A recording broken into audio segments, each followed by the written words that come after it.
7h, 9h. Dimitri Pavlenko. Sommes-nous à l'aube d'un nouvel âge d'or spatial? C'est le vendredi thématique de la rédaction d'Europe 1 qui, de mieux pour nous en parler, qu'un des acteurs majeurs du spatial en France. Bonjour Philippe Baptiste. Bonjour. Bienvenue sur Europe 1. Vous êtes le PDG du CNES, le Centre National d'Études Spatiales. Je pense qu'il faudrait des heures, peut-être des jours, pour passer en revue tout ce que vous faites au CNES, Philippe Baptiste. Mais en résumé, peut-être pour commencer, quelles sont les grandes missions du CNES? Quel rôle vous jouez dans l'écosystème spatial français? Alors, on a un rôle d'agence, c'est-à-dire agence de financement et de programme, c'est-à-dire que on définit avec la communauté scientifique ou avec le ministère des Armées de grands programmes qui sont cruciaux pour la France ou pour l'Europe. Et puis derrière, on mobilise l'ensemble des industriels, j'ai envie de dire des très grands industriels qui sont Airbus ou Thales ou Ariane Group. Votre Europe spatiale, c'est vraiment de l'industrie française. Airbus, alors oui, vous avez cité Airbus, Thales. Si on résume un peu brutalement, la France, c'est 50% de l'Europe spatiale. Ouais. C'est important, ça permet de situer les choses. Et alors, les grands axes aujourd'hui de travail du CNES, sur quoi? Quelles sont les priorités actuelles, les grandes tendances à l'échelle française et européenne en matière de spatial, Philippe Baptiste? Mais j'aurais envie de dire un premier grand pilier qui est autour de l'autonomie stratégique, qui évidemment dans le contexte de la guerre aujourd'hui et de l'invasion russe en Ukraine, évidemment reprend aussi toute sa part. C'est quelque chose qui a toujours été poussé par la France et qui aujourd'hui est complètement reconnu. Vous n'avez pas attendu le 24 février pour vous en soucier. Non, mais par contre, il y a une forme d'accompagnement de l'ensemble des pays européens aujourd'hui sur ce sujet-là qui est sans doute beaucoup plus forte qu'elle ne l'était précédemment. Donc autonomie stratégique, on peut citer par exemple les lanceurs. Voilà. Donc c'est-à-dire l'autonomie stratégique, c'est la capacité à pouvoir lancer à partir d'Europe des satellites qui vont partir donc de Kourou. Donc c'est le programme Ariane. Alors on est dans une transition entre une ancienne et une nouvelle génération d'Ariane, entre Ariane 5 et Ariane 6. Donc c'est un moment qui est très excitant et puis on a un peu de retard aussi. Donc c'est aussi un moment avec beaucoup de challenges techniques derrière, mais c'est un moment très important et c'est un programme qui est réaffirmé.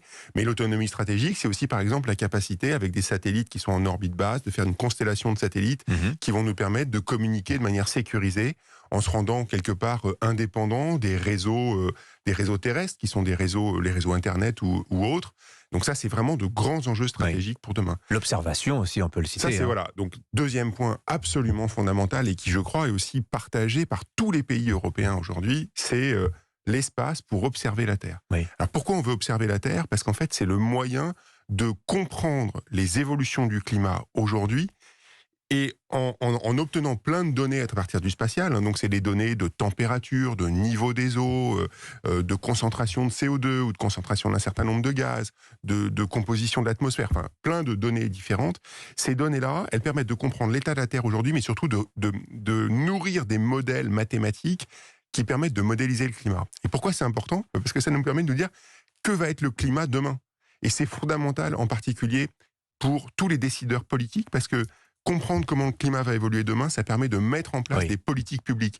C'est-à-dire sur quoi on tape pour essayer d'améliorer les choses, pour dire les choses très concrètement.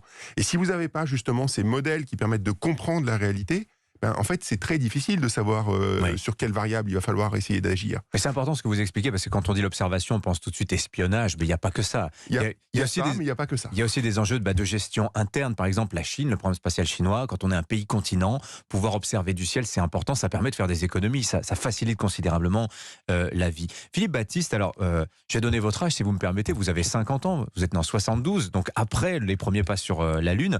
Où est-ce qu'on en est aujourd'hui de l'histoire de la conquête spatiale par l'homme? Parce que c'est une histoire en fait qui est assez récente et on a l'impression, depuis quelques années, on parle beaucoup de New Space par exemple, on a l'impression d'un nouveau printemps spatial avec un retour très fort de la volonté politique de faire des choses hors de l'atmosphère.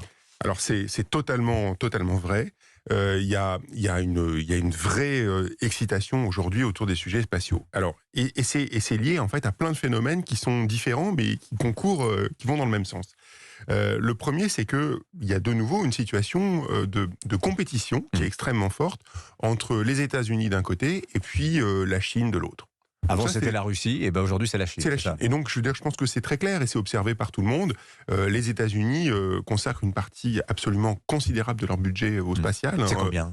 une 50aine de milliards par an, tout compris, sujets civils et militaires. Donc c'est absolument gigantesque. C'est plus que le budget de la défense française, quand même. Mais ça a toujours été beaucoup plus que l'Europe, donc sur le spatial, ce qui n'a pas empêché l'Europe d'être vraiment un champion sur un certain nombre de secteurs. Je citais tout à l'heure Thales et Airbus. Thales et Airbus sont des champions, des satellitiers qui sont des champions mondiaux. Alors, à titre, vous avez donné le chiffre pour le budget américain de la consacré au spatial. L'Europe, c'est combien aujourd'hui? Alors aujourd'hui, le budget de l'ESA... Vous sortez de négociations budgétaires très importantes. Alors, le budget de l'ESA, donc l'Agence spatiale européenne, qui quelque part fédère un certain nombre des budgets spatiaux européens. Alors, c'est pas tous les budgets spatiaux. Là, on vient d'avoir une bonne ministérielle, puisque c'est 17 milliards d'euros qui ont été décidés sur 3 ans. Donc, vous voyez bien, c'est pas exactement les mêmes montants. Alors, je dois quand même mentionner le fait qu'à côté de ça, il y a aussi des budgets nationaux. La France, par exemple, évidemment, finance l'Agence spatiale européenne. Mais pas que. Mais à côté de ça, aussi à une agence évidemment nationale. Et au total, on consacre grosso modo 3 milliards par an de budget sur le spatial en France. Pour rester sur la carte institutionnelle, justement, l'Agence spatiale européenne, quel est son rôle, en fait? Qu'est-ce que c'est que cette agence? Et est-ce que d'abord, l'Europe spatiale, ça fonctionne, Philippe Baptiste? Alors, je pense que cette agence, elle est absolument indispensable parce qu'on voit bien qu'en fait, vu l'ampleur des budgets dont on est en train de parler et de la complexité technologique aussi d'un certain nombre de sujets, la bonne granularité, c'est une granularité européenne. Quand on doit faire des très très grandes missions qui se chiffrent ça peut coûter, je sais pas, par exemple, on parle d'une mission martienne européenne qui va partir dans quelques années, ExoMars, qui a eu bien des difficultés, mais enfin, on parle de budgets qui vont être de plusieurs milliards d'euros. Donc on voit bien qu'en fait, c'est pas un pays seul qui peut faire cet effort-là. Il y a une Donc, question de masse critique. De fédérer les efforts, c'est indispensable. La France a une position incroyable parce qu'on a une histoire autour du spatial, une technologie, les industriels, une agence nationale forte, etc. Donc on est très bien placé, mais on a besoin d'avoir un cadre européen. C'est vrai aussi pour les lanceurs. Développer un programme de lanceurs, développer un programme Ariane, ça coûte des milliards d'euros, ça coûte beaucoup d'argent aussi à chaque lancement, etc. On a besoin de ça et on a besoin de se mettre ensemble. Donc c'est à la fois une opportunité, mais c'est aussi une nécessité. Philippe Baptiste, aller sur la Lune, peut-être après-demain sur Mars, je dis peut-être parce qu'en fait ça n'est pas du tout garanti qu'on puisse le faire aussi rapidement qu'on le souhaiterait, peut-être que certains le voudraient. 2030 est peut-être un horizon de temps un peu trop court, mais au-delà des enjeux de puissance, de montrer qu'on est le plus fort, à quoi ça sert vraiment? Il y a beaucoup de gens qui se posent la question de l'utilité de retourner sur la Lune, par exemple. Alors, retourner sur la Lune, ça a plein d'intérêts. Le premier, c'est un intérêt scientifique et technologique. C'est-à-dire de la même manière qu'il y a un certain nombre d'expériences scientifiques qu'on ne peut faire que sur la Station spatiale internationale. Il y a un certain nombre d'expériences et de manipulations qu'on pourra faire sur la Lune parce qu'on est dans un environnement avec une gravité beaucoup plus faible que sur Terre, donc on pourra faire des choses en plus. Elle est vouée à fermer, l'ISS, je rappelle. Pardon? L'ISS, elle est vouée à fermer. Oui, fin 2030. Alors ça, c'est aussi un autre sujet. Il va falloir remplacer l'ISS et il y a aussi moi je crois vraiment, un investissement européen qu'il doit y avoir sur le sujet. Mais sur la Lune, donc c'est la science, évidemment, c'est la compréhension aussi de ce qu'est la Lune et c'est aussi un moyen, en comprenant ce qui se passe sur la Lune, aussi de mieux comprendre notre Terre. Et ça, c'est très vrai pour beaucoup de sujets autour de l'exploration.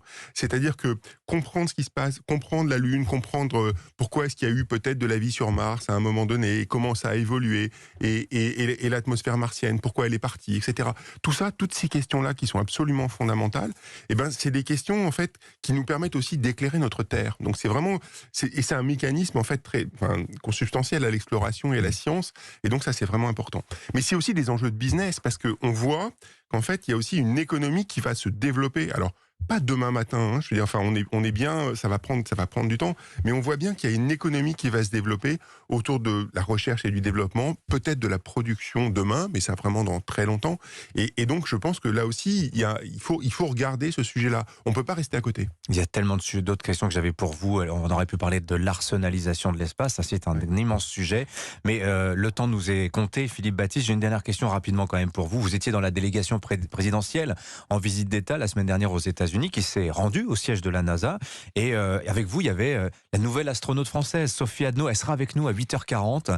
Elle a choisi Europe 1 parmi 5000 médias. Vous pouvez nous en dire 2 mots? Ah bah Sophie Anneau, elle a un parcours absolument exceptionnel. Elle a été pilote dans l'armée de l'air et de l'espace pendant longtemps. Elle est pilote d'essai hélicoptère aujourd'hui. Elle a une passion pour le spatial depuis qu'elle est enfant. Mais enfin, elle vous le dira encore mieux que moi. Elle rayonne sur son. Voilà, c'est une personnalité rayonnante. Ouais. Les Français vont l'adorer. Voilà, je pense. Ouais. Merci beaucoup Philippe Baptiste d'être venu nous voir ce matin sur Europe 1. Je rappelle que vous êtes le PDG du CNES, le Centre National d'Études Spatiales. Bonne journée à vous, merci à vous encore.